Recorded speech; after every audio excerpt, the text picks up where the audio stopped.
Hello and welcome back to another episode of the Sumner County Sports Show, brought to you by the Tennessee Highway Safety Office, where fans don't let fans drive drunk. My name is Blaine Keller. I'm the sports editor for the Hendersonville Standard, Gallatin News, and Portland Sun.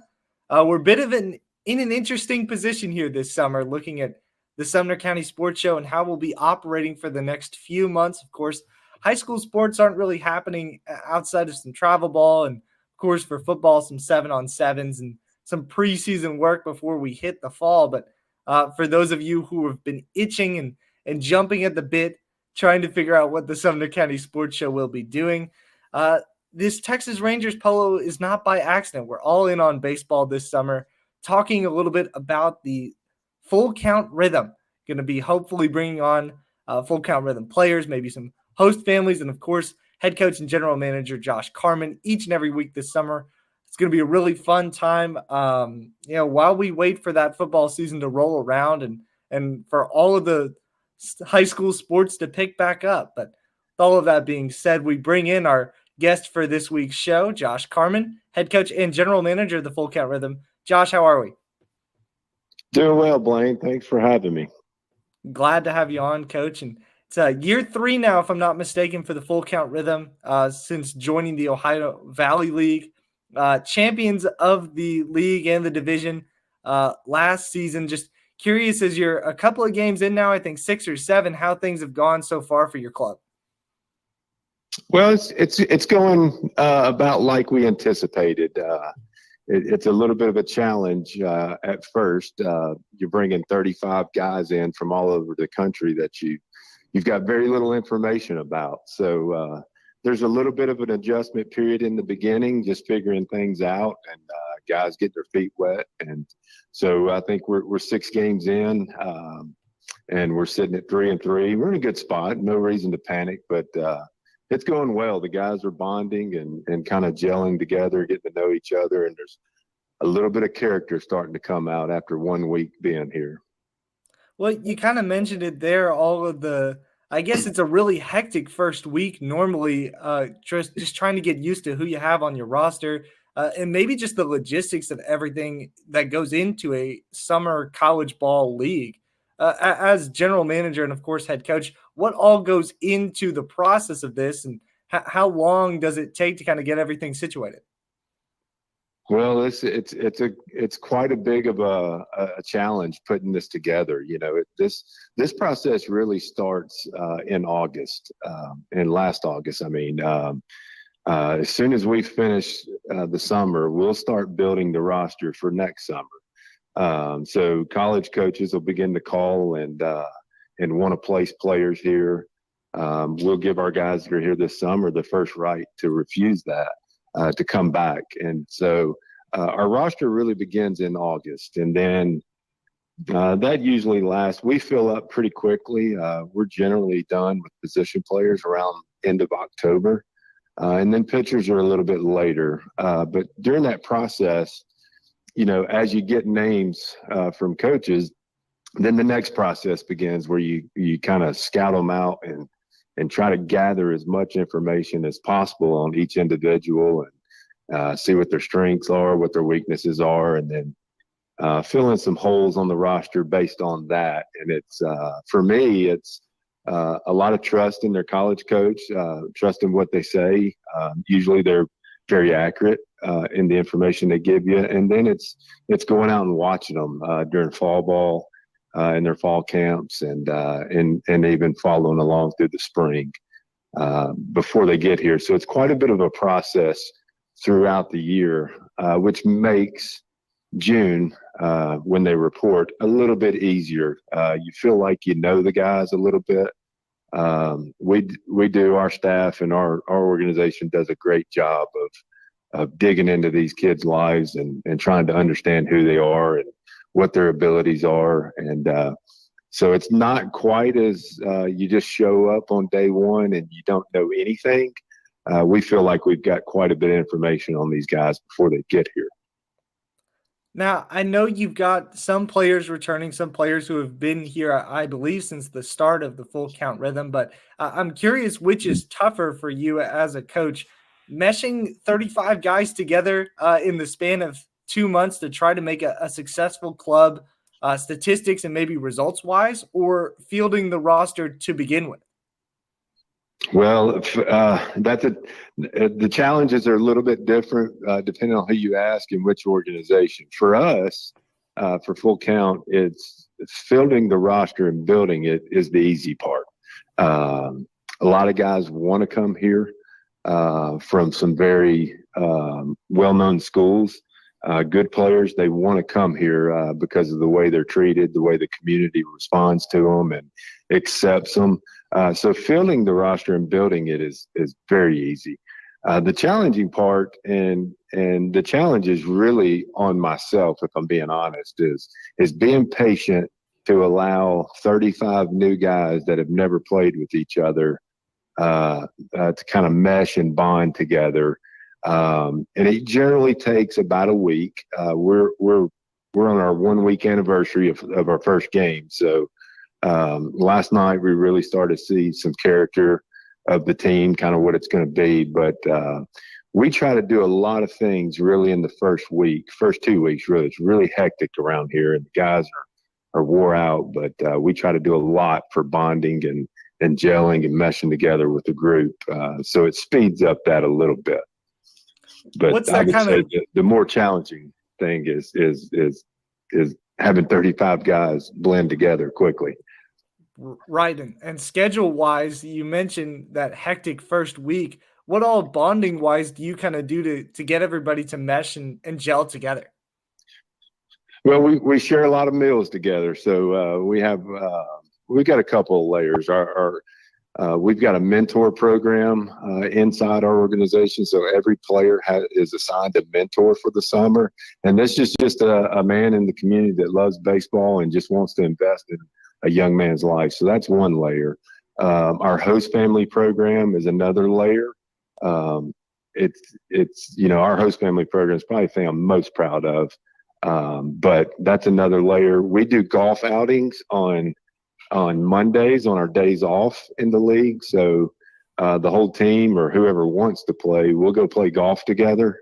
And we'll use that as an opportunity, to kind of break the ice and have fun. This week we had kids camp. We're just wrapping that up as I'm on the show, but we've got kids camp this week. So guys are working with each other, and we split the groups up. As far as the rhythm players goes, the instructors, we'll blend them a little bit differently every day so they get to know a new person. And then bus trips. Bus trips are really important. This year we've only had one thus far, two. We've had two so far. Bus trips really go a long way for that. They get on the bus and they got this mafia game that they play. It gets a little wild in the back of the bus. So those are big deals for us. So you've had one golf outing so far. Early on, who's the best golfer on the team? Well, man, I don't know. I'd say Jonah Smithson is in the running as a scratch golfer. Our pitching coach, Tyler Seals, is pretty good there. And then the catcher from Trevecca, Aiden Napier, is a pretty good golfer. So we've had one thus far, and I think that group, we're going to have to change the groups next week, but that group paired up and shot 14 under, I believe. Wow.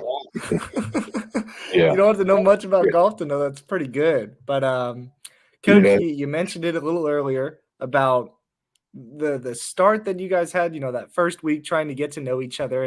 And I wanted to talk in particular about the last two games that you've had where things have kind of clicked. 7-1 win against Fulton. And as you mentioned, I think last night, a 9-1 win against Paducah. What did you notice? I guess offensively, you guys are doing a lot of things better maybe than those first four games. Yeah, this group we've got this year, and it's very, very early. Like I said, there's an adjustment period for these guys. And one thing you got to understand, a lot of these guys were not everyday players at their colleges.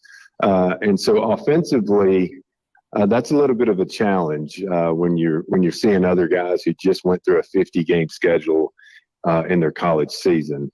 We've got some of those guys, but we've got some who who are in a backup role or just a developmental role at their colleges, and so they haven't had quite the at bats. So the first 4 games was a little bit of a struggle offensively, and then you've got the other side that they're adjusting to a wood bat.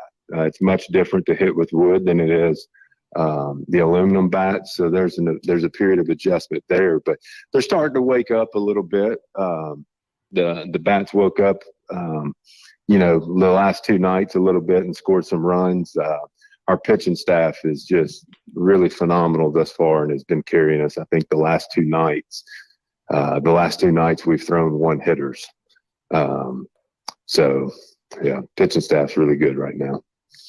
We'll get to that pitching staff in a moment. There are some high-profile guys on that list, but one guy I wanted to talk about and one guy you can kind of read about on our full count recap from this week is Drew Robertson, the Beach grad who had a really incredible first week. I think he had a 5-hit game in the second or third game of the season. What can you tell us about Drew? I believe he's a guy who's been in this full count program for a couple of years now. Yeah, Drew's been here since the beginning. So Drew's a local guy from Beach High School, was a phenomenal athlete there and a great baseball player. He went on to play at Freed Hardeman out of high school and then transferred to Catawba College. And but he's been with us since the beginning, all 3 years. I think year 1 he came in as a pitcher for the Rhythm, and then year 2 came back as an outfielder, and Catawba transitioned him from left-handed pitcher to the outfield. Man, he's a competitor. He's not the biggest guy in stature, and he's not the most physical looking guy on the field, but if you could bottle up all that competitiveness and put it in 9 guys, that's exactly what you'd want in a player on the baseball field. So his will to compete is a lot of the reason for his success on the field. And the other side is he's worked extremely hard at this craft and being a good hitter. He's developed so much more. I was familiar with him when he was in high school. He's worked really hard to get to where he's at, and he is, he's, the old saying goes, I don't like to use it publicly in front of our team, but we go as he goes. It's kind of the player he is. And having a player maybe that is familiar not only with this program but with the area as a whole in Sumner County, what kind of benefit does that maybe bring for new guys that are coming in either from a different school in the state of Tennessee or out of state altogether?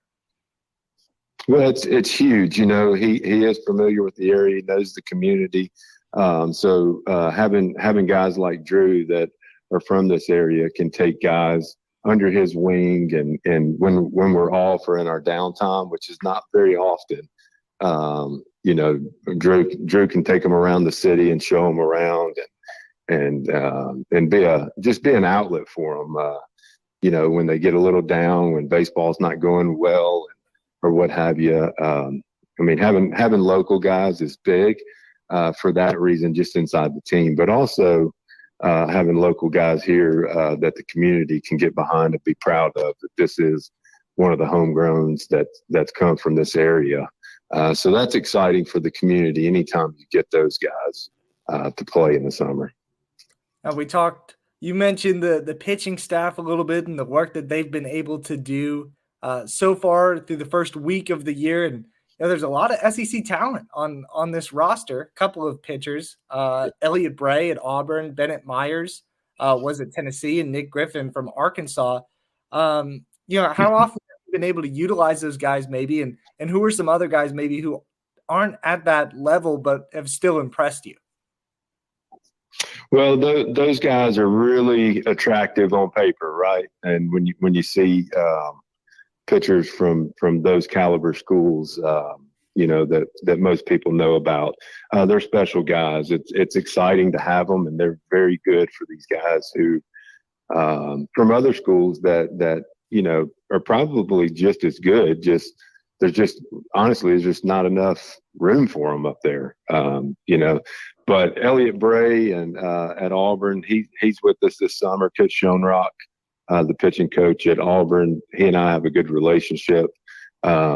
He sent him to us. The guy needs innings, right? He needs innings this summer. He just needs to get on the field. He's not quite ready to pitch at Auburn this year, but they sent him here to get innings and just get experience on the mound facing hitters from another team. So we're looking for those guys to do big things. Bennett Myers, Elliott, Bennett, and Nick Griffin, all three are coming off injuries. So we're going to go slow with them this summer to start and then kind of build them up as we go. Nick Griffin's actually going to pitch tonight at home against Du Bois County Bombers. And, he'll be on a bit of a pitch count, but pretty excited about this guy. He is a high profile guy, left-handed pitcher that can run it to the mid to upper 90s. He was a draft guy out of high school, decided not to sign and decided to go on to Arkansas. So I'm excited to see what he can do tonight. He'll be on about a 40 to 45 pitch limit tonight. And then we'll kind of build him up as we go. But, that the front end of our pitching staff, our starters, is really good. But the difference, in my opinion, in us and the rest of the franchises in the league, and this is what I've seen the last 2 years, is our bullpen, just the depth and the talent that's in our bullpen. These guys in our bullpen could pitch, for a lot of schools in this country. And they're at their school, they're happy there, and they're doing great. Some of them down in the bullpen are starters at their schools. But we can only run so many starters out there. Playing 6 nights a week, we'll name 5 starters, and we use the 6th night kind of as a flex night, so we can run a different starter out there every week, or we can have a bullpen night and really log some innings with those guys down there. It's a good problem to have, I think, for any coach to have enough guys out of your bullpen that you think could, obviously start at this level if they were starters at their college. But 2 more questions, I guess, for you, Coach. Going back to those SEC guys a little bit, you look at, Auburn, Tennessee, Arkansas, and even Cooper Holbrook, who an outfielder at Vanderbilt. Those are 4 guys whose team made the NCAA regionals. Was it hard for them to maybe, even if they weren't getting those at-bats or those innings, depart from the team while they were going into that postseason run, going into that NCAA tournament? Yeah, it was. It was, and you kind of feel bad for them, but when you understand that the travel limits, the roster limits on when you get to the postseason, in NCAA baseball, somebody's got to stay home. And, I think Cooper Holbrook was with us on report day when Vanderbilt won the SEC championship. So we kind of joked with Coop a little bit when he was here eating barbecue. Coop, you just got a ring and you didn't even do anything, So, but no, Coop's a great kid, comes from a good baseball family. His dad obviously is the head coach at the College of Charleston, Chad Holbrook, who has coached in the SEC, was an assistant with South Carolina when they won back-to-back national championships, and then he became the head coach at South Carolina, and then now he's at the College of Charleston. And we've got Cooper's brother, Reese Holbrook, who just joined us last night from North Carolina, who got beat in the regional. He was traveling, so he just got here last night. So, it is tough for those guys to be here when their team's still making a run. But at the same time, they're mature and they understand that they've got to do something. They got to do hard things if you want something good to happen, right? If they want to be the guy next year that gets to make that travel roster, or be the guy that the coach calls on during a regional, then they've got to go and do some things that helps them get better to put themselves in that position. And one of those hard things is to go on to summer ball. We'll get you out of here after this one, Coach. When you look at your roster this year and maybe just the atmosphere that the Full Count Rhythm has created in Sumner County and in Hendersonville, how far do you think this thing has come from the first year? Well, it's come a long way, but we still believe we're in the top of the first inning. There's still a lot more. we made an adjustment this year. We went free admission. Our goal is to get the community, behind this team. We've been blessed with great players the first couple of years, and we've got good players this year. So, year one, we won our division and we got beat in the championship game. Year two, we win the division and we win the championship. So we got high hopes to continue that. But more importantly, just to continue to invest in these college baseball players' lives. And there's a lot more to it than just baseball, because the reality is one day baseball is going to end for them, right? And so we want to give them a lot of stuff, a good foundation, that when that day comes, that they can stand on a solid foundation and be okay when baseball comes to an end. But while they're still playing, we want them to be the best baseball player they can possibly be, and we want to help them in every way we can to achieve all their dreams and goals. And but again, inside this in Hendersonville, we believe we're in the top of the first inning here. Full Count Rhythm coach and general manager Josh Carman. Some great stuff today, Coach. We hope to have you on next week, but either way, thank you so much for your time today. Yep. Thanks, Blaine. We'll see you next week. That was Josh Carman of the Full Count Rhythm. Be sure to catch them throughout this summer and catch them on the Sumner County Sports Shows. We hope to have Coach Carman and maybe a couple of players on as we go throughout the summer. We're going to take a quick break, and when we come back, we're giving you our Sumner County storyline. Stay tuned.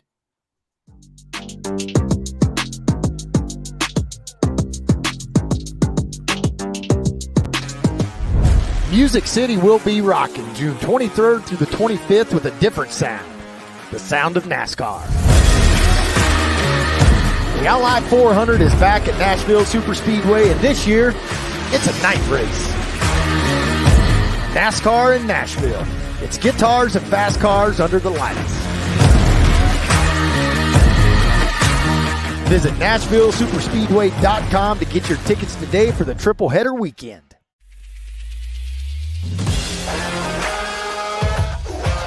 Hockey in Music City just hits different. It's one big honky-tonk party. It's the sea of gold in the crowd, the goals, the saves, the celebrations. It's an experience like no other. Experience Predators hockey all season long. Visit NashvillePredators.com/season tickets and join the Loyal Legion today. That's NashvillePredators.com/tickets, and we'll see you at Bridgestone Arena. Tired of hanging lights every year? We get it. That's why Southern Nights is here to help. We install programmable lighting on your home or business so you can enjoy beautiful, customizable lighting all year round. No more ladders, tangled lights, or cold nights outside. We do the work, you do the celebrating. Call Southern Nights today and take the hassle out of holiday lighting forever. For a free quote, give us a call at 931-241-3074 or visit our Facebook page at Southern Nights. You've been putting back a few, and a few becomes a few too many. For a moment, you think about calling for a ride. Nah, you live nearby. What's the worst that can happen? You get pulled over, your insurance goes up, you lose your license, you total your car, you kill someone.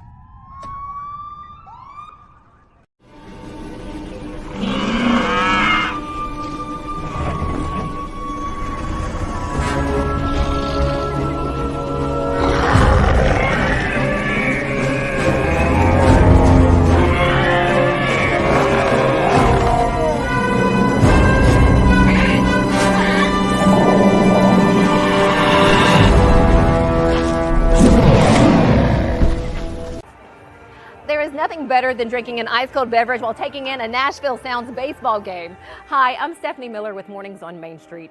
The Nashville Sounds and Main Street Media Television have teamed up to promote Sunday Family Fun Day here at First Horizon Park each Sunday home game.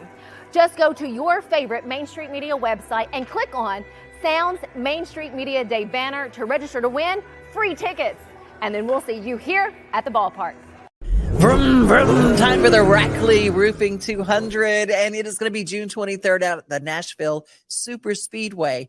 And we partnered up all of us here at Main Street Media TV, and we have joined with Rackley Roofing to send you. Yep, what you got to do to win? All you got to do is go to your favorite Main Street Media website, look for the Enter to Win banner, click there, and you're in. Like Flynn. Isn't that cool? Main Street Media TV and Rackley Roofing sending you to the races. The Sumner County Sports Show is brought to you by the Tennessee Highway Safety Office, where fans don't let fans drive drunk. Give you a couple of Sumner County storylines before we get out of here today.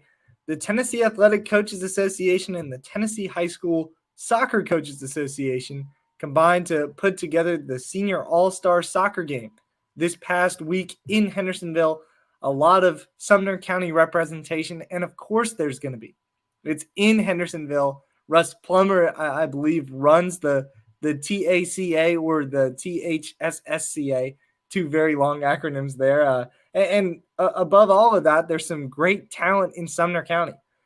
Braden Evans from Merrill Hyde, Andrew Thomas from Gallatin, Jack Kemp and Landon Sardui, fresh off a Class AAA state championship appearance from Station Camp. Matthias Kopp from Beach and Colin Miller of Hendersonville all participated in the game on June 3rd.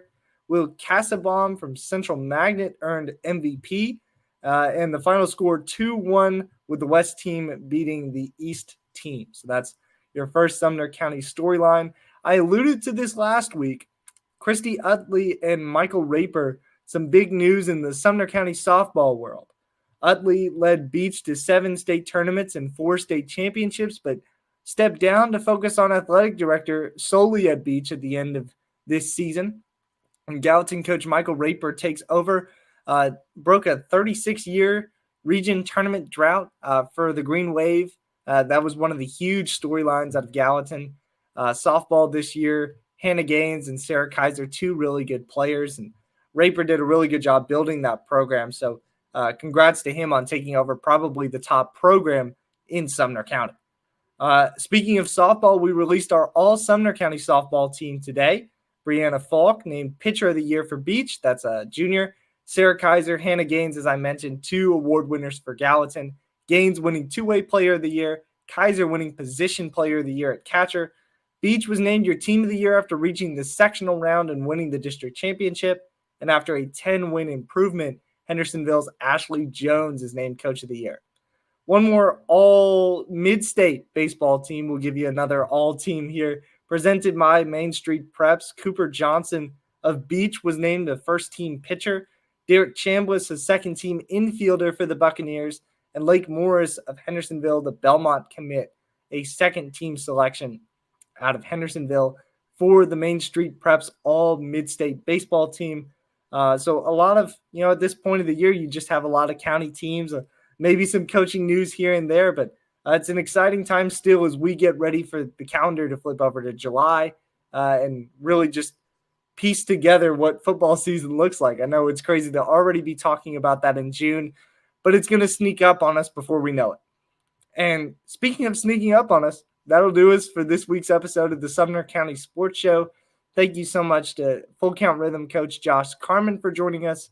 Thank you to Justin Kulik for producing today's show. And thank you, of course, to the viewers for watching and sitting along for 30 minutes of your day. We'll be back next week with some more great highlights and some great stories. We'll see you then.